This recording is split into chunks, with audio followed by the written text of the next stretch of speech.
Hey guys, welcome back to another video for Comp 1. Of course, Mr. Wood here. You can see I'm in our fabulous library. It's nice and cool in here. It's hot outside today. Um, but glad to be here in the cool. But in this video here, we're going to talk about peer review. Peer review is an important process for writers, whether you're a beginner writer or you're an expert writer. Peer review is so valuable because that is how we receive feedback. And feedback is just so important to writers because you can feel good about your stuff. You can be a good writer. You might be a bad writer, but still feel good about it. But if you don't have a peer look at it and say, "Hey man, you probably need to change this," or "This doesn't make sense to me," okay? Well, that's what peer review helps us do. It helps us get that feedback from our peers to make changes that are necessary. Now, you may not be familiar with that word peer, so here on the screen, I'm going to include a definition of what a peer is and peer review itself, so you'll see those definitions on screen. But as a writer, it's so important, and if I said it a million times, I'm going to say it a million times more, to get across to your audience the idea that you want to communicate. It's important to make sense. And so when we peer review, both giving feedback and receiving feedback, it helps us process this. So I can tell you, for me as a writer, and I like to say I'm a pretty good writer, but by no means am I perfect. A lot of times, my biggest issue when I write is I like to write in a way that makes sense to me, like everybody else does, except for sometimes I don't think about the people who are going to be reading what I'm writing. And so I will write down things that make sense up here in my head, but if you're not up here in my head, it doesn't make sense to you. And I know that as a writer, that's my weakness. And so I can recognize that. And it's a lot easier for me to pick out, but especially when I get feedback, then I'm like, oh yeah, I probably should include that. So for some of you, may or may not know, but I'm a doctoral student. Hopefully it'll be done in December. Yay. But in a doctorate, you write a dissertation. And to get to this point, you've been through, I have an associate's degree, I have a bachelor's degree, I have a master's degree, I have extended mastered hours and some other classes, and now I'm at a doctoral level, one of the highest levels you can get to. So you can think, you have an ego built up about, yourself in these classes and what you do. And so my wife will read a lot of my writing and give me feedback on it.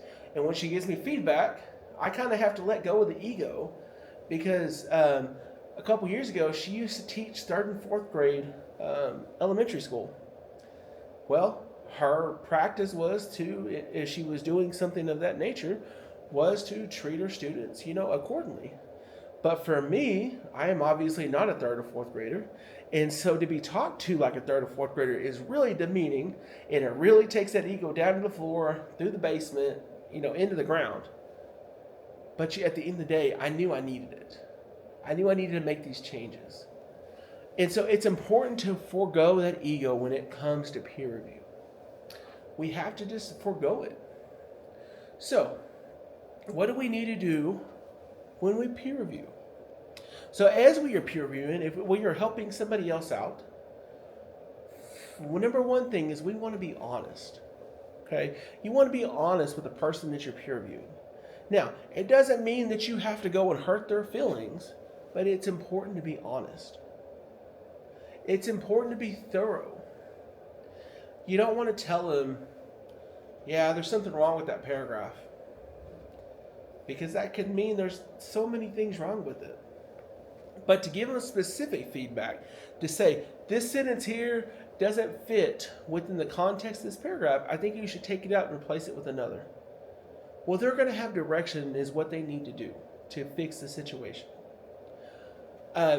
We need to also look at when our reviewee has done something well. Like they just had this brilliant sentence or paragraph or whatever it may be. we tell them, we put it down there, whether you're reviewing on a sheet or it's a Word doc and you're putting the comments, tell them, hey, this is great. This sounds really good. You had a really good idea here. Celebrate them. And then as a person being reviewed, we have to be willing to accept that feedback. But at the same time, we want to make sure that we are evaluating that feedback. You know, maybe it's thinking about a grade level. And maybe you feel like you have let's say a paper that is going to be like an 85. And you get some feedback back, but is it really going to make a difference for an 85 to a 90 or a 95? Is it going to change me at grade level? Then is it really worth the time to make the changes? Sometimes you may receive feedback and don't think it holds any water, like it's not valuable. Or maybe you don't agree with it, and that's okay. Make sure that you ask clarifying questions about the feedback that you get. Just don't take it and just say, okay, thanks. No, read it. Ask them questions. Get clarification. And at the end of it all, if you don't understand, they can't answer it, or they won't give you clarifying information, come to me. Come to your teacher. Let us help clarify that or help us come to some sort of resolution. But I want to emphasize to you guys that peer reviewing is so important. Oh, I'm going long on this video, so we'll wrap it up now. We will be doing a peer review activity in class, hopefully around the time that this video is being used. As I told you guys in the very beginning, this is all new, so I'm hoping that matches up. And so make sure that you're finding at least one person to partner up with to do your peer review activity. You receive bonus credit for it, so make sure you complete it, and it's good practice. All right, well, in the next video, it'll be the end of this chapter, chapter 3.